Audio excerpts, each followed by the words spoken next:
जय हिंद प्यारे बच्चों, स्वागत करते हैं आप सभी बच्चों का आप सभी के प्यारा से YouTube channel suffer is success life में। प्यारे बच्चों, आज के इस क्लास में हम लोग क्लास 12 के केमिस्ट्री का है ना मोस्ट वायरल ऑब्जेक्टिव क्वेश्चन लेके आए हैं, जो कि आपके एग्जाम के डीसी से काफ़ी ज़्यादा इंपॉर्टेंट है और इसी से सारे के सारे क्वेश्चन आपके एग्जाम में लड़ने वाले हैं। तो वीडियो काफ़ी ज़्यादा इंपॉर्टेंट होने वाला है। वीडियो को आप लोग अंत तक जरूर देखिएगा और पसंद आए तो एक लाइक करके चैनल को सब्सक्राइब कर लीजिएगा। ठीक है, तो चलिए आज के इस क्लास को हम लोग स्टार्ट करते हैं। सबसे पहला क्वेश्चन यहाँ पे कहता है कि प्रति लीटर मोल के रूप में व्यक्त साधारणता क्या कहलाती है। इंग्लिश में पढ़ दूं तो द कंसंट्रेशन एक्सप्रेस एज मोल पर लीटर्स इज कॉल्ड। मतलब क्या है कि प्रति लीटर मोल के रूप में है ना जो व्यक्त साधारणता होती है उसको क्या कहते हैं।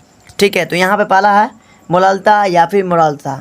तो याद रखिएगा, उसको हम लोग बोलते हैं मोरालिटी बोलते हैं, अर्थात है ना मोलारता बोलते हैं। क्लियर है इतना तक? चलिए नेक्स्ट सवाल आपके इसमें पा रहा है क्वेश्चन नंबर आपका यहाँ पर 2। ये भी काफ़ी इंपॉर्टेंट क्वेश्चन है। क्या कहता है क्वेश्चन की SI यूनिट ऑफ है ना मोलालिटी। मोलालिटी यानी मोललता का है ना SI इकाई क्या है, ये आपको बताना है। तो प्यारे बच्चों याद रखिएगा है ना, मोललता का SI इकाई पूछे या SI यूनिट पूछे है ना, तो याद रखिएगा आपका इसका आंसर हो जाएगा बी, यानी कि मोल पर केजी होता है, यानी B is the right answer हो जाएगा। जो बच्चे यहाँ पर बी को लॉक कर रहे हैं बिल्कुल करेक्ट कर रहे हैं। चलिए अगला सवाल आपके स्क्रीन पर आ रहा है। क्वेश्चन नंबर आपका 3 नंबर बताएंगे। क्या कहता है क्वेश्चन कि विच लॉ रिलेट्स है ना vapour pressure and mole fraction. मतलब वाष्प दाब और मोल अंश का संबंध किस नियम से है। फटाफट बैक टू द आंसर आप लोग बता देंगे। तो 3 नंबर का प्यारे बच्चों याद रखिएगा, 3 नंबर का सी हो जाएगा रॉल्ट है ना, राउल्ट्स लॉ हो जाएगा, यानी कि राउल्ट का नियम हो जाएगा। जो बच्चे यहाँ पर सी नंबर को लॉक कर रहे हैं बिल्कुल करेक्ट आंसर है। अगला सवाल आपके स्क्रीन पर आ रहा है। क्वेश्चन नंबर आपका यहाँ पे 4। क्या कहता है क्वेश्चन कि Henry's law is related to. मतलब हेनरी का नियम किससे संबंधित है। तो 4 नंबर का आपको पता होना चाहिए। 4 नंबर का सी हो जाएगा, यानी कि गैस डिजॉल्व इन लिक्विड, यानी द्रव में गैस की घुलनशीलता पर संबंधित है, यानी ऑप्शन नंबर सी आप लोग का यहाँ पे बिल्कुल करेक्ट हो जाएगा। अगला सवाल यहाँ पे कहता है क्वेश्चन नंबर आपका 5। क्या बोलता है कि unit of Henry constant is. मतलब हेनरी नियतांक की इकाई क्या है। तो याद रखना है आपको 5 नंबर का जो है ना बी हो जाएगा है ना, ATM हो जाएगा, यानी वायुमंडल एटमॉस्फेरिक प्रेशर जिसको बोलते हैं, यानी B is the right answer हो जाएगा। जो बच्चे यहाँ पर बी नंबर को लॉक कर रहे हैं बिल्कुल आप लोग यहाँ पे सही आंसर है। अगला सवाल आपके स्क्रीन पर आ रहा है। क्वेश्चन नंबर आपका 6। फटाफट बैक टू द आंसर आप लोग कॉमेंट सेक्शन में दीजिएगा। क्या है क्वेश्चन की विच सॉल्यूशन है ना ऑवेज राउल्ट्स लॉ कम्प्लीटली। मतलब कौन सा बिलियन राउल्ट के नियम का पूर्ण पालन करता है। फटाफट आपको 4 ऑप्शन दिए गए हैं, जल्दी से बताना है ना। तो याद रखिएगा 6 नंबर का जो हो जाएगा आपका बी नॉन आइडियल सॉल्यूशन, यानी अनादर्श बिलियन जो होता है, यानी कि जिसको बोलते हैं नॉन आइडियल सॉल्यूशन, वो उस नियम का पालन बिल्कुल करता है। ठीक है, अगला सवाल आपके इसके बारे में क्वेश्चन नंबर यहाँ पे 7 ना। क्या बोलता है यहाँ पे क्वेश्चन की द सॉल्वेंट एज, यानी विलायक क्या होता है। तो याद रखना आपको है ना 7 नंबर का हो जाएगा बिल्कुल ऑप्शन नंबर बी हो जाएगा है ना, ग्रेटर क्वांटिटी यानी अधिक मात्रा वाले को क्या बोलते हैं, विलायक बोलते हैं। तो यानी B is the right answer हो जाएगा। उसके बाद अगला सवाल यहाँ पे बोलता है 8 नंबर कि मोल फ्रैक्शन एज, यानी कि मोल अंश क्या होता है। ठीक है, तो याद रखना है आपको 8 नंबर का जो है ना बी हो जाएगा, यानी कि यूनिटलेस यानी इकाई रहित जिसको बोल सकते हैं, B is the right answer होगा यहाँ पे। ठीक है, अगला सवाल आपके स्क्रीन पे यहाँ पे 9 नंबर कहता है कि which property depends only one the numbers of particles. यानी कौन सा गुण केवल कणों की संख्या पर निर्भर करता है, ये आपको बताना है। तो 9 नंबर का आप लोग याद रखिएगा, 9 नंबर का आपका सी हो जाएगा है ना, यानी कॉलिगेटिव प्रॉपर्टी जिसको बोलते हैं हम लोग, संलग्न गुण बिल्कुल सही आंसर हो जाएगा आपका। ऑप्शन नंबर सी जो है यहाँ पर बिल्कुल करेक्ट आंसर है। ठीक है, उसके बाद आपका अगला सवाल यहाँ पे बोलता है क्वेश्चन नंबर आपका 10 नंबर कि osmotic pressure is represented bye. मतलब प्रासरण दाब का प्रतीक क्या है ना। तो याद रखिएगा आप लोग है ना, प्रासरण दाब को हम लोग है ना पाई से रिप्रेजेंट करते हैं। अगर पाई कहीं लिखा है तो समझ जाइए वह क्या आपका ऑस्मोटिक प्रेशर को रिप्रेजेंट कर रहा है, यानी प्रदर्शित कर रहा है। ठीक है, यानी प्रासरण दाब है, यानी ऑप्शन नंबर सी आप लोग का यहाँ पे करेक्ट हो जाएगा। उसके बाद अगला सवाल यहाँ पे बताया 11 नंबर है ना कि डिपर्सन इन फ्रीजिंग पॉइंट, यानी हिमांक में कमी कहलाती है। क्या कहलाती है हिमांक में कमी, आपको बताना है। तो 11 नंबर का याद रखिएगा आप लोग बी हो जाएगा इसका है ना, डिप्रेशन जिसको बोल सकते हैं, यानी अवनमन, इसका बिल्कुल सही आंसर है। अगला सवाल यहाँ पे बोलता है 12 नंबर कि evolution is boiling point means, यानी क्वथनांक में वृद्धि कहलाती है। क्वथनांक में वृद्धि क्या कहलाती है। तो याद रखना आपको 12 नंबर का प्यारे बच्चों। ठीक है, 12 नंबर का जो है ना आप लोग का हो जाएगा बिल्कुल सही आंसर, ऑप्शन नंबर बी हो जाएगा, इंक्रीज यानी वृद्धि कहलाती है। ठीक है, उसके बाद यहाँ पे कहता है कि फार्मूला ऑफ मोरालिटी यानी मोरलता का सूत्र क्या है। तो 13 नंबर का आपको पता होना चाहिए, बी हो जाएगा मोल पर लीटर ऑफ सॉल्यूशन यानी मोल प्रति लीटर बिलियन का हो जाएगा, यानी B is the right answer है।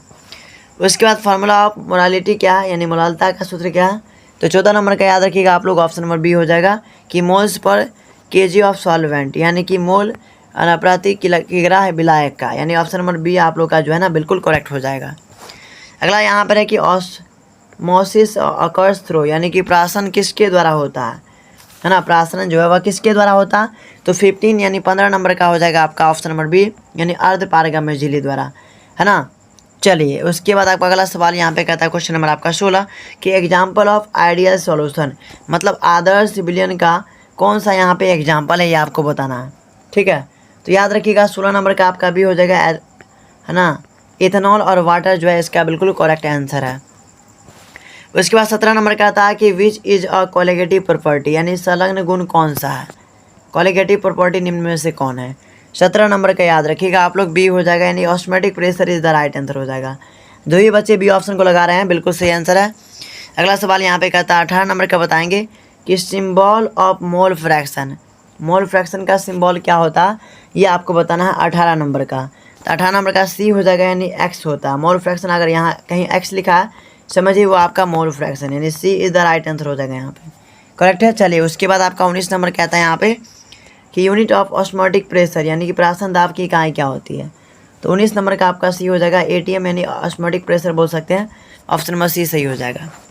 उसके बाद आपका 20 नंबर कहता है कि vapour pressure of pure solvent is यानी कि शुद्ध विलायक का वाष्प दाब होता है, कितना होता है बताएंगे। तो 20 नंबर का आपका हो जाएगा मैक्सिमम यानी B is the right answer हो जाएगा। जो ही बच्चे बी ऑप्शन को लगा रहे हैं बिल्कुल आप लोग का सही आंसर है।